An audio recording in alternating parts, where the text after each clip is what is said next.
څوک چې درود شریف ډیر زیات وای ډیر زیات وای د دنه مستجاب الدعوات انسان جوړیږي. مستجاب الدعوات الله تبارک وتعالى د دې انسان دعاګانې قبلې. د دې درود شریف په فضایلو کې یو کتاب دی دلائل الخيرات. دا کتاب دی دلائل الخيرات.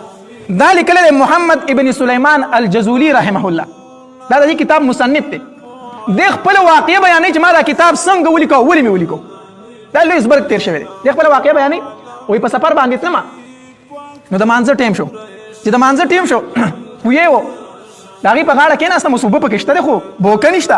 سلوخه نشته چې وبته راواله ما ودس پیو کما بل زه وبوینا دې کوئی په غاړه ناس یم پریشان یم چې د مانځه ټیم رانم زه وبم نشته دی څه چل بکیږي په دې کې یو ماشوم رااله ایما ته وی چې کاکا سو کې ایما ورته وی چې محمد ابن سلیمان الجزولی کوم یو غلو زبر نوم چې یادې کی غلو عالم چې یادې کی ایما ورته وی چې او خلک راته وی چې دا لوی عالم دی نو وی چې مسله درته څه ده ایما ورته وی چې د مانځه ټیم دی وب نشته دی په دې کوئی باندې سلوخ هم نشته چې وب پیراوالم هغه راته وی چې تاسو عمل نشته چې هغه الله ته وسیله کې چې دا وبرو خيږي ایما ورته چې را نه نشته عمل نو عمل خو مې نشته ما ته چې اصل وي بزرګ دور عمل دی نشته ما چې نشته وی چې سر تشم وی چې سر تشم وی دا ماشوم رااله او دې کوئی ته خپل لاړې ټوکړي او چې څنګه لاړې ټوکړي وبرو خته سرته ایما ته چې 1400 کوس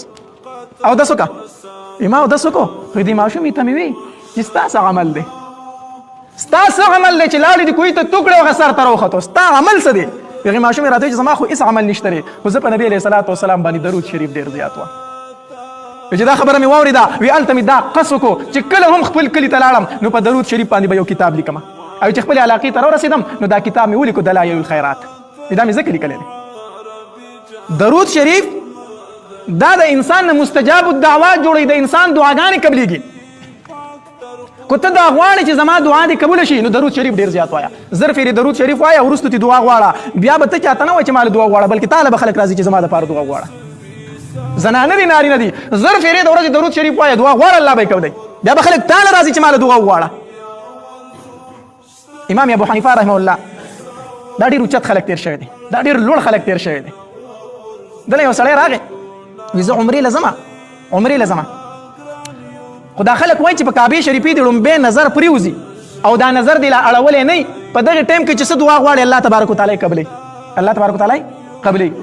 نو تراته و دعا وخه چې زمام نظر پریوزي چې په هغه ټیم کې زغه دعا غواړه اوس هم خلک وایي کنه چې کله عمرې لزه حج لزه غوړي د امام سره د جمعه امام سره د میلاویګا چې په طریقه دی پوه کی علماء سره میلاویګا چې په طریقه دی پوه کی اوس هم خلک لاړ شي ویرا زما چړم به نظر پریوزي نو دازل بساله دنیا وړم چې پیسې را لډیر الله راکي بیا چې لار شم د اخرت سوال به وکم خیر دی ناغه امام صاحب لراغه